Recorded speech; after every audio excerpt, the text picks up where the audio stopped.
Well, starting us out looking more so southbound downtown Augusta, just a postcard worthy view across the Savannah River. We've got that warm, soupy air in play and a lot of moisture to work with. Some of that's already turning into thunderstorms this morning.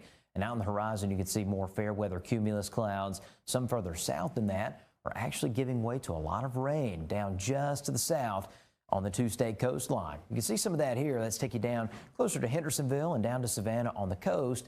Most of these showers and thunderstorms are pushing slowly to the north-northeast, and they're trying to stay adjacent to the interstate. But you folks in Allendale and Bamberg could be running into some rain here over the next few hours. Still, most of us are going to stay on the dry side for the first half of our Tuesday. And temperatures off to a pretty soupy start, all things considered. You're at 75 in Allendale, 72 in Augusta, and 76 there in Swainsboro. But the warm-up is not going to take place too awful much today. We're going to stay in the upper 80s to near 90 degrees this afternoon as several showers and thunderstorms build in towards the afternoon. Now, similar to the past couple of days, some heavy rain is possible later this afternoon, and some of that continues even closer to maybe 10, even 11 o'clock tonight. So make sure to be careful on the roadways if one or two of those storms really tries to stall over the area. We saw that towards State Road 125 yesterday, close to Savannah Riverside. And still, we're going to have a lot of heavy rain moving in tomorrow. So it's a Weather Now alert day both later this afternoon and all day tomorrow. Tropical storm watches and warnings just to our south and east. And this is what is now Hurricane Idalia. This is moving to the north at a pretty good clip, 14 miles an hour. Looks to be making landfall as a major hurricane on Florida's nature coastline, right in the Big Bend there.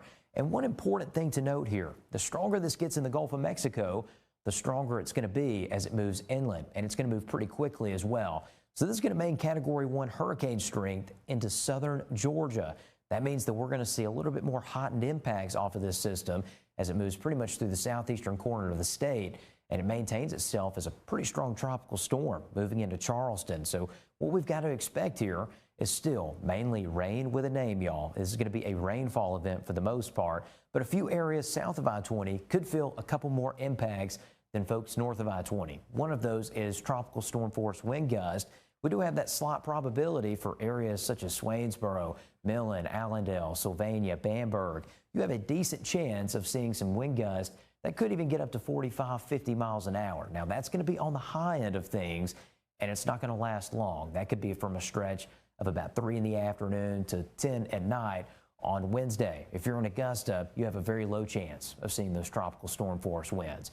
We also have a chance of 1 or 2 tornadoes, and that would be south of I-20, mainly where the most spin's at. And that's going to be closer to the coastline, which is where the center of the storm is going to be. So not everybody's going to have that threat, but folks in Allendale, Bamberg, Sylvania, Millen, you do have that chance going into tomorrow. So then the biggest threat is going to be the rainfall. We have a moderate risk of excessive rainfall south of I-20. What does that mean? Well, you could get up to 6 inches of rain in a very short period of time. That would lead to flash flooding, and that's something we got to watch out for tomorrow. That will be the biggest impact is the rainfall, up to 5 to 6 inches towards Allendale, Millen, and Sylvania. The further north you go, closer to about 2 to 3 inches, isolated pockets of about 4. So let's take you to Futurecast here. Notice most of the impacts are felt once we get into the afternoon hours tomorrow. We're going to see some rain in the morning, but the strongest of that rain and the heaviest of it looks to be Wednesday afternoon. Notice how that center of the storm is on the south side. Most of the action's on the north side. That's why we're going to get a pretty good amount of rain tomorrow. Folks in Bamberg, you're going to see heavy rain for an extended period. I think Bamberg and Allendale could get the worst of the rainfall tomorrow. Once this is past us, it looks to be early in the morning on Thursday. That cold front settles in, and this is the good news here. We're going to get some sunshine, and we're going to get some lows near 60 degrees for your Friday morning. So check this out here. 82 and sunny on Friday, a lot lower humidity. Some of us could make a run at 59 for your morning temperature Friday, Saturday, and into Sunday as we warm up back into the mid-80s.